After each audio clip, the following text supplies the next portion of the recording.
We live under an unblinking digital eye. It's a strange reality of our modern world, to be constantly monitored, tracked, whether we like it or not.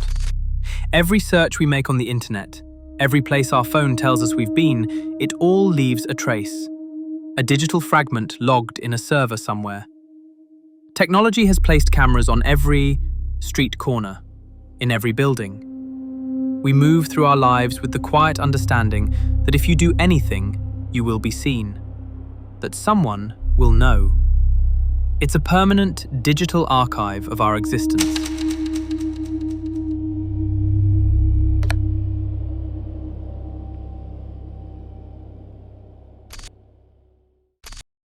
It was a clear Tuesday morning in Edinburgh, May 4th, 2010. A 38-year-old bookkeeper, Suzanne Pilley, follows the same path she always does for work. It's a route of comforting repetition, the kind we all build to feel safe. She then hops on the bus, and on her way to work, she stops at a supermarket. Then continues her short walk to her office on Thistle Street. Nothing seemed out of the ordinary, until at 8:54 a.m., that's when the CCTV captures her just about to turn the final corner. And this was the last time Suzanne was seen. She was literally a few meters away from the office, but never made it to her desk. At first, it didn't raise any alarms. A missed bus maybe, a doctor's appointment, a delayed start perhaps. Her colleagues assumed she'd turn up eventually. But as the hours passed, something began to feel off. Suzanne was known for being reliable, the kind of person who showed up early, who kept her commitments, who never just disappeared without a word. By early afternoon, her desk was still empty. Her phone went straight to voicemail. And that's when her family started to worry. Her disappearance was strange, not the kind of case where someone had been seen arguing or leaving in distress. There was simply nothing. She seemed to have vanished between one CCTV frame and the next. The story hit local news quickly. Flyers went up across the city. Her parents made emotional appeals for information. They described her as a loving daughter who'd recently ended a relationship, but was otherwise happy and stable. That detail, that she'd recently broken up with someone, caught investigators' attention. Because in cases like this, when a person disappears without a trace, the first step is to look at those closest to them. Friends, family, partners. Inside her workplace, detectives began speaking to colleagues. Most were genuinely worried. They described Suzanne as friendly, quiet, the kind of person who kept to herself, but always smiled when passing in the hall. Then came the mention of David Gilroy, a project manager who worked at the same company, someone who had been close to her. He was married with 2 children, and what many people didn't know, or had only recently learned, was that he and Suzanne had been involved in a secret relationship for some time. They had met at work, and what began as a friendly connection had evolved into a romantic affair. When questioned, Gilroy appeared calm, cooperative even. He told police he hadn't seen Suzanne that morning, and he did confirm the relationship, but he said they had broken up weeks earlier and remained on good terms. He seemed composed, but there was something that didn't sit right.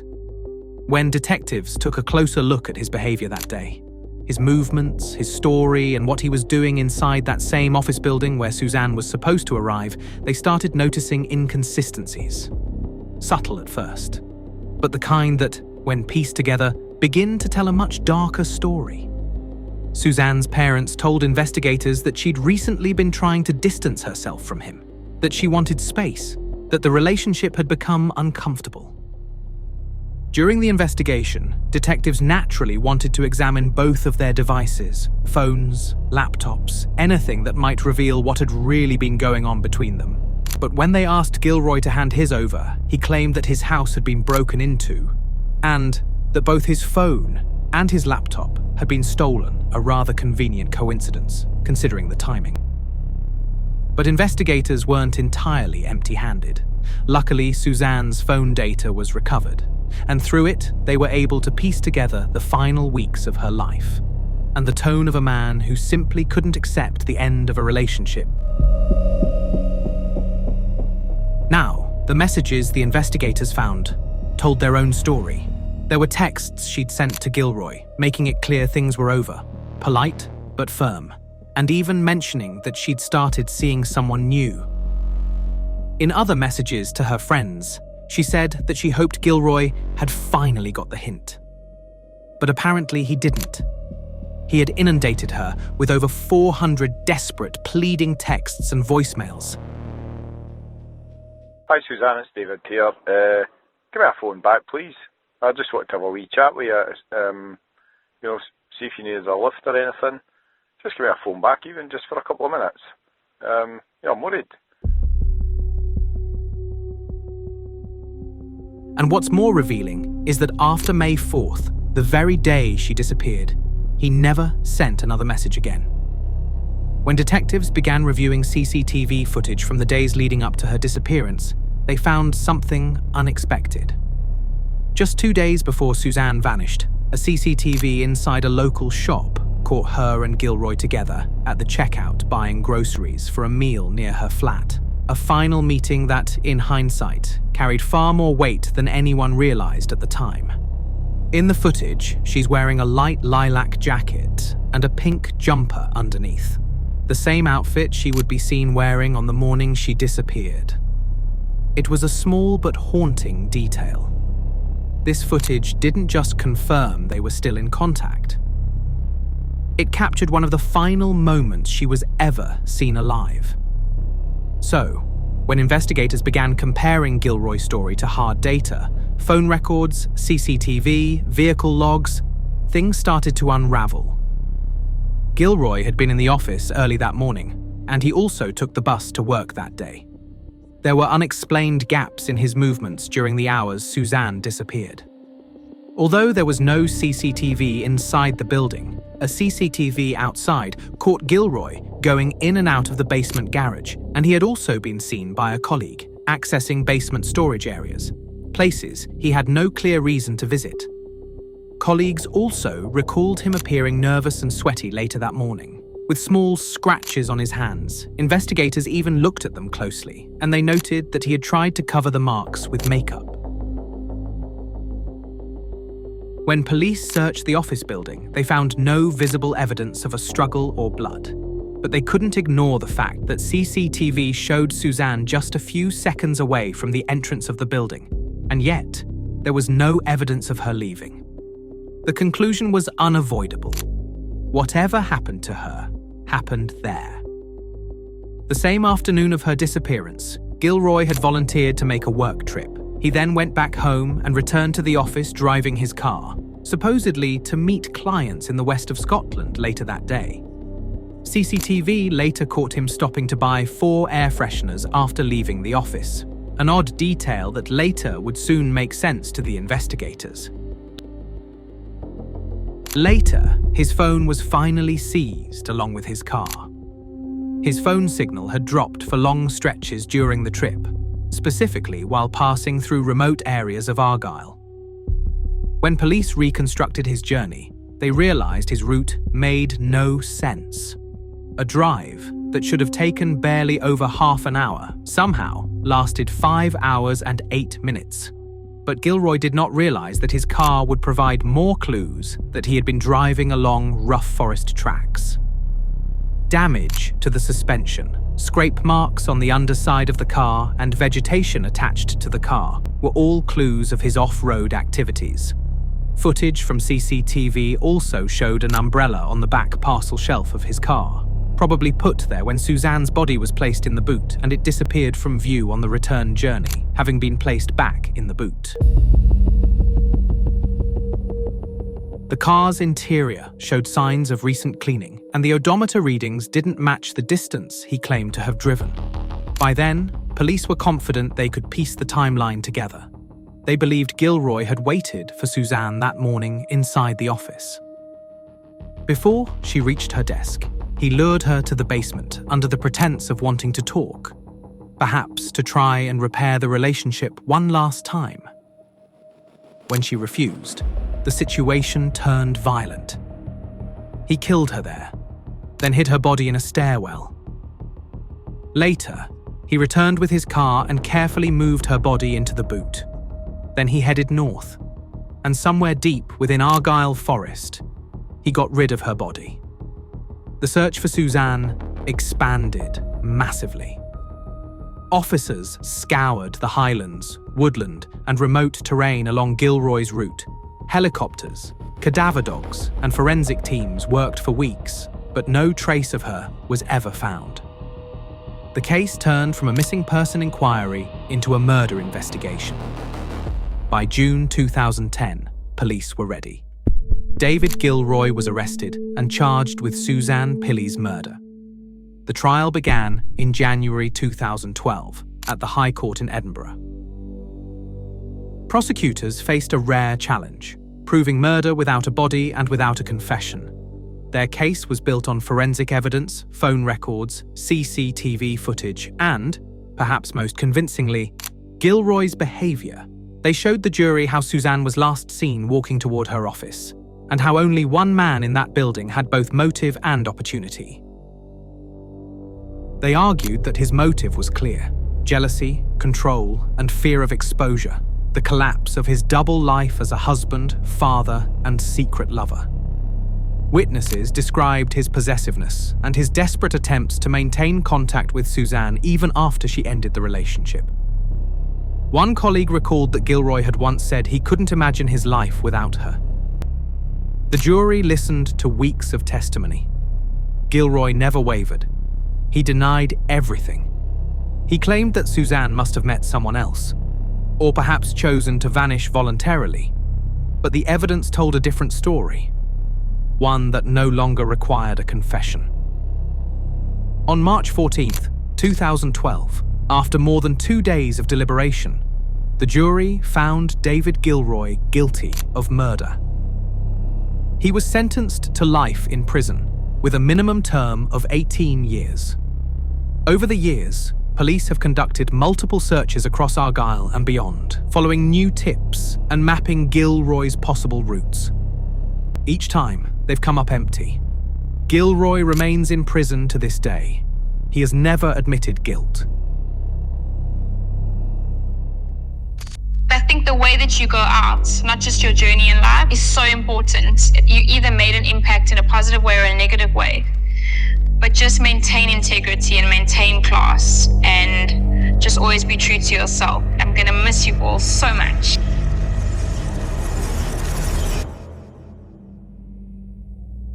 It's February 14th, 2013. Inside a high-security estate in Pretoria, South Africa, a man wakes up, grabs his gun, and fires 4 shots through a locked bathroom door. On the other side is his girlfriend, Riva Steenkamp.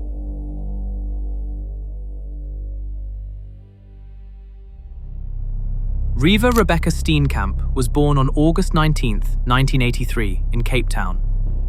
She grew up by the coast in Port Elizabeth, this sunny, easygoing place where she went to St. Dominic's Priory School. And she wasn't just a model, which is something people get wrong about her all the time. Riva was smart. She got her Bachelor of Laws degree in 2005 and worked as a paralegal. She wanted to qualify as a full attorney. But at the same time, she was building this huge career in the modelling world. Riva was the first face of Avon South Africa. She did commercials and was becoming this rising public figure.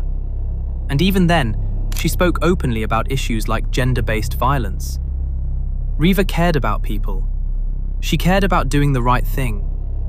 Friends always said she had this mix of confidence and vulnerability, like someone who could walk into a room and light it up, but still talk to you like you'd known each other for years. She had just wrapped filming a reality show, Tropica Island of Treasure. I think going into it, I knew a lot of people being in the same industry, but coming out of it, I made some really amazing friends. And it was about to air in February 2013. Nobody knew it at the time, but those episodes would be released after her death. In November 2012, she met Oscar Pistorius, and on paper, they looked like the perfect couple. Oscar was one of the most famous athletes on the planet, a double amputee sprinter who broke records at the 2012 Olympics, a global icon. And Riva, this intelligent, compassionate, ambitious young woman, seemed like someone who grounded him. The media loved them. South Africa loved them. They were photographed everywhere, smiling, laughing, attending events. And just 10 days before her death, CCTV captured the two of them shopping together, looking, honestly, completely normal. He teases her. She smiles back. At one point, they even kiss. Nothing about that footage looks dangerous or tense. And maybe that's what makes everything that happened next so unsettling. Because behind the photos and the headlines and the public image, there were moments that told a very different story. And we know that because authorities revealed WhatsApp messages between the two. One of them was sent by Riva on January 26, 2013. And I want to read it exactly as she wrote it. I'm not 100% sure why I'm sitting down to type you a message first, but perhaps it says a lot about what's going on here. Today was one of my best friend's engagements, and I wanted to stay longer. I was enjoying myself, but it's over now. You have picked on me incessantly since you got back from CT, and I understand that you were sick, but it's nasty. Yesterday wasn't nice for either of us, but we managed to pull through and communicate well enough to show our care for each other is greater than the drama that attacked us. I was not flirting with anyone today. I feel sick that you suggested that, and that you made a scene at the table and made us leave early. I'm terribly disappointed in how the day ended, and in how we left me. We are living in a double-standard relationship, where you can be mad about how I deal with stuff, when you are very quick to act cold and offish when you're unhappy. Every 5 seconds I hear how you dated another chick. You really have dated a lot of people, yet you get upset if I mention one funny story with a long-term boyfriend. I do everything to make you happy, and to not say anything to rock the boat with you. You do everything to throw tantrums in front of people. I've been upset with you for 2 days now. I'm so upset I left Darren's party early. So upset. I can't get my day back. I'm scared of you sometimes, and how you snap at me, and of how you will react to me. You make me happy 90% of the time, and I think we are amazing together. But I am not some other chick you may know trying to kill your vibe. I am the girl who let go with you, even when I was scared out of my mind to. I'm the girl who fell in love with you and wanted to tell you this weekend. But I'm also the girl that gets sidestepped when you are in a shit mood. When I feel you think you have me, so why try anymore? I get snapped at and told my accents and voices are annoying. I touch your neck to show you I care. You tell me to stop. Stop chewing gum. Do this. Don't do that. You don't want to hear stuff cut me off. Your endorsements, your reputation, your impression of something innocent blown out of proportion and fucked up a special day for me. I'm sorry if you truly felt I was hitting on my friend Sam's husband, and I'm sorry that you think that little of me. From the outside, I think it looks like we are a struggle, and maybe that's what we are. I just want to love and be loved, be happy, and make someone so happy. Maybe we can't do that for each other, because right now, I know you aren't happy, and I am certainly very unhappy and sad. Then he replies, I want to talk to you. I want to sort this out.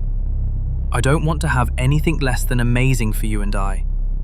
I'm sorry for the things I say without thinking, and for taking offense to some of your actions. The fact that I'm tired and sick isn't an excuse. I was upset that you just left me after we got food to go talk to a guy, and I was standing tight behind you, watching you touch his arm and ignore me. And when I spoke up, you introduced me, which you could have done. But when I left, you just kept on chatting to him when clearly I was upset. I asked Martin to put on that Kendrick Lamar album in the car, and don't know it, granted that was a shit song, but you could have just leant forward and whispered in my ear to change it. So then I had to drive to pick up your friend. I was 30 minutes late, and I know you don't like it when I drive fast, but then you should have asked Gina to drive herself so that we wouldn't have to. When we left, I was starving. The only good I'd had was a tiny wrap, and everyone was leaving for lunch. I'm sorry I wanted to go, but I was hungry and upset, and although you knew it, it wasn't like you came to chat to me when I left the table. I was upset when I left you, because I thought you were coming to me. I'm sorry I asked you to stop taping my neck yesterday. I know you were just trying to show me love. I had a mad headache and should have just spoken to you softly. I'm sorry for asking you not to put on an accent last night. Pretty much the same, and didn't have the energy.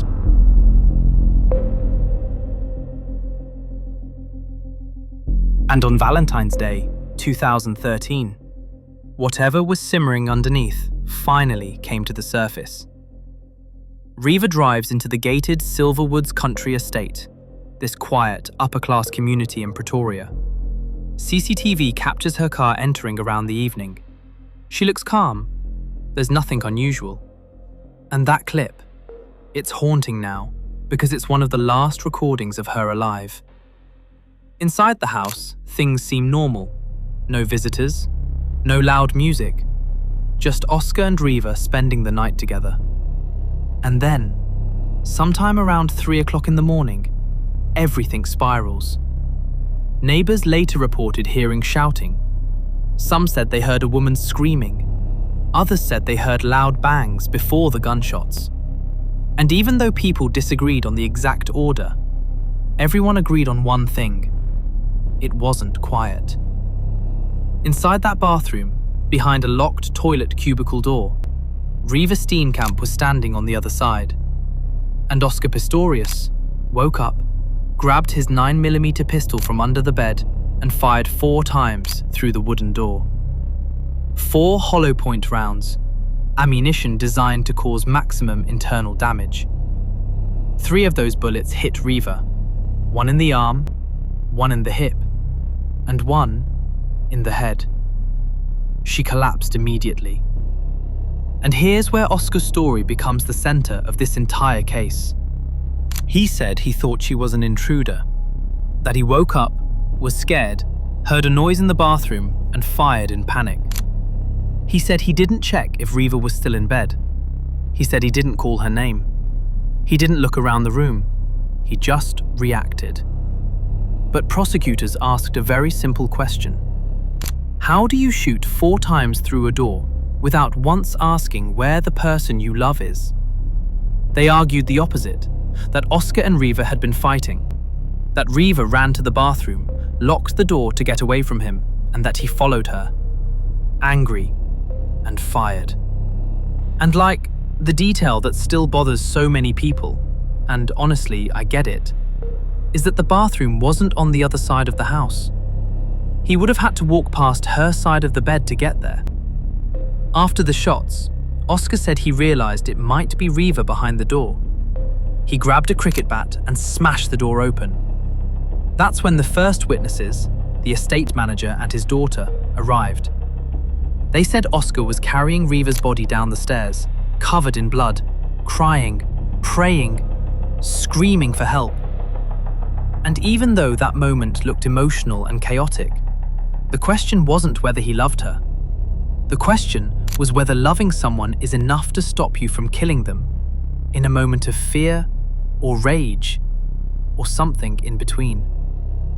The trial that followed would try to answer that, and the world would watch every second of it. And that wasn't the evidence of the strips, my lady. They didn't say before Riva went to the bathroom she switched the light on. They said after the shooting they immediately saw the light on. It was never their evidence that they saw the lights on. Did you at that switch it point? on? No, my lady, I didn't switch on at that point. Now, once the news broke, everything moved fast. And honestly, it didn't feel like a normal case anymore. It felt like the entire world had stopped to watch what was happening in Pretoria. On March 3rd, 2014, a little more than a year after Riva's death, Oscar Pistorius walked into the Gauteng High Court, and the trial began. And the whole thing centered around one question. Was it fear, or was it murder? The defense painted this picture of Oscar as terrified, vulnerable, and reacting in pure panic. They reminded everyone he was a double amputee. They said he felt unsafe, even in a gated community. And at one point, they even had him take off his prosthetic legs and walk around the courtroom. And you could feel the room shift. Seeing him like that, it was emotional, uncomfortable, and honestly, kind of heartbreaking. It made the case even more complicated, because it showed how human he was. But the prosecution didn't back down. They argued that fear didn't explain what happened. They said Oscar didn't act like a man checking his surroundings, or trying to protect someone he loved. They said he acted like someone who was angry. Neighbors testified that they heard shouting, and specifically, a woman's screams before the gunshots. Multiple witnesses, living in different parts of the estate, all said the same thing. And the prosecution hammered that point. If you thought Riva was in bed, why didn't you call her name? Why didn't you look? Why shoot 4 times? The bathroom door became one of the most crucial pieces of evidence. The defense used that angle to prove he was firing on his stumps, not his prosthetic legs, which undermined the prosecution's claim of premeditation. But even then, none of it answered the most important question. Why did he pull the trigger at all? Oscar testified through tears. He broke down again and again. At one point, he threw up while a pathologist described Riva's injuries. And the judge had to decide if this was a man acting recklessly or a man acting intentionally. On September 12, 2014, she delivered her decision. Oscar Pistorius was not guilty of murder. Instead, he was found guilty of culpable homicide, the South African equivalent of manslaughter. And honestly, that verdict stunned the world. So many people felt like something didn't add up, but others believed it. They saw Oscar as someone who panicked, who made the worst mistake of his life, and who was now paying for it. On October 21st, he was sentenced to 5 years in prison, and it felt like the chapter had closed. But it hadn't, not even close. Because the next 2 years would completely change the outcome of this case and flip the entire story on its head. Oscar was in prison, the verdict was delivered, and everyone thought the case had reached its end. But behind the scenes, prosecutors were working on something that would change everything. They believed the judge got the law wrong. Not the facts, not the timeline, the law. Specifically, the question of intent. In South Africa, there's a legal principle called dolus eventualis. It basically means you might not want to kill someone, but if you fire a weapon in a way that you know could easily kill whoever is behind a door, and you do it anyway, that still counts as murder. And the prosecution argued that's exactly what Oscar did. So they appealed. And on December 3rd, 2015, the Supreme Court of Appeal overturned the culpable homicide verdict. The judges didn't hesitate. Justice Eric Leach wrote this line, and it's honestly one of the most quoted parts of the entire case. In firing the fatal shots, the accused must have foreseen that whoever was behind the toilet door might die, but reconciled with that event occurring and gambled with that person's life. And that was it. Oscar Pistorius was now guilty of murder. No retrial, no new witnesses, the same facts, just a different legal conclusion. In July 2016, he was resentenced to 6 years in prison. But even that didn't last, because prosecutors appealed again, arguing 6 years was far too lenient for a murder conviction. And in November 2017, the Supreme Court of Appeal increased his sentence to 13 years and 5 months. And that moment, right there, was when many people felt justice had finally been done. And the years that followed would only make the public reaction even stronger, especially when Oscar became eligible for parole. South Africa's parole system doesn't work the way many people think. Prisoners become eligible after serving half their sentence, which meant Oscar could apply far earlier than the public expected. And after almost 9 years behind bars, including time served before resentencing, he did. In November 2023, the parole board approved his release. And on January 5th, 2024, Oscar Pistorius walked out of prison. Her mother, June Steenkamp, didn't even attend the hearing. She released a statement instead, and it's honestly one of the most heartbreaking things connected to this case. She said, "I do not believe Oscar has shown remorse, but I forgave him long ago. I knew I wouldn't survive if I held on to anger. And that sentence, the weight of it just sits with you."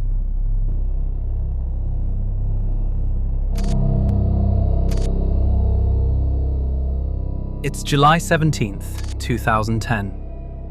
A 19-year-old girl, Ivona Wieczorek, goes out with friends to a club in Sopot. And nothing about the night seems dangerous. It is summer, the area is packed, and they are right in the middle of one of the safest tourist spots in the city. But at some point, there is tension within the group. An argument, hurt feelings, exhaustion. Ivona leaves the club alone to head home to Jelitkowo, a district of Gdansk just a few kilometers away. At around 3 a.m., the city cameras pick her up. She's walking along the promenade, barefoot, holding her shoes, moving steadily.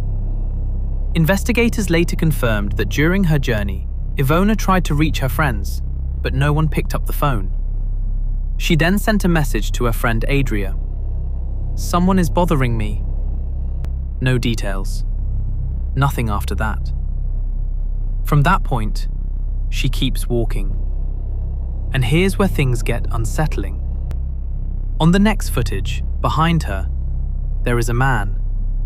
A man walking the same direction, barefoot, wearing jeans and a white towel draped over his shoulders. He's not talking to her. He's just following. Always at a distance, but always in frame.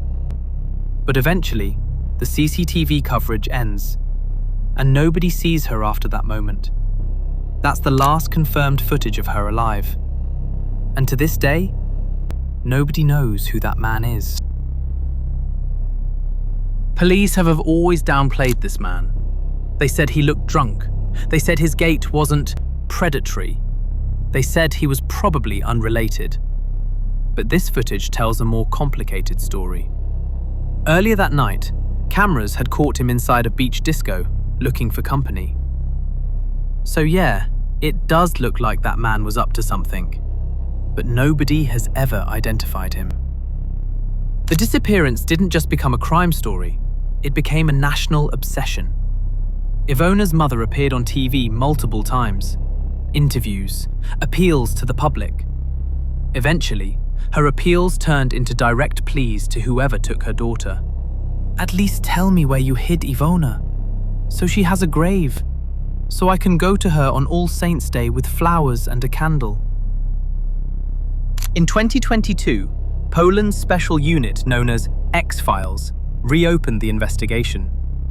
And even now, even after 15 years, they believe the case can still be solved. Because sometimes, people slip up. Sometimes they confess something years later, or get arrested for something unrelated, or someone finally talks. But until that happens, all that remains of Ivona's last moments is this eerie string of CCTV clips. a lonely walk through a quiet coastal city, and a man with a towel who still hasn't been publicly identified. And maybe that's what makes the case so unsettling. If you've made it this far, thank you for spending your time here and for caring about the people behind these stories. If you like videos like this, long form, quiet, and a bit unsettling, feel free to like and subscribe. It helps the channel grow, and it lets me keep digging into cases that deserve to be remembered. And if you want to see more stories like these, or if there's a case you think I should cover next, let me know in the comments. Stay safe out there. Take care of yourselves. And as always, thanks for watching.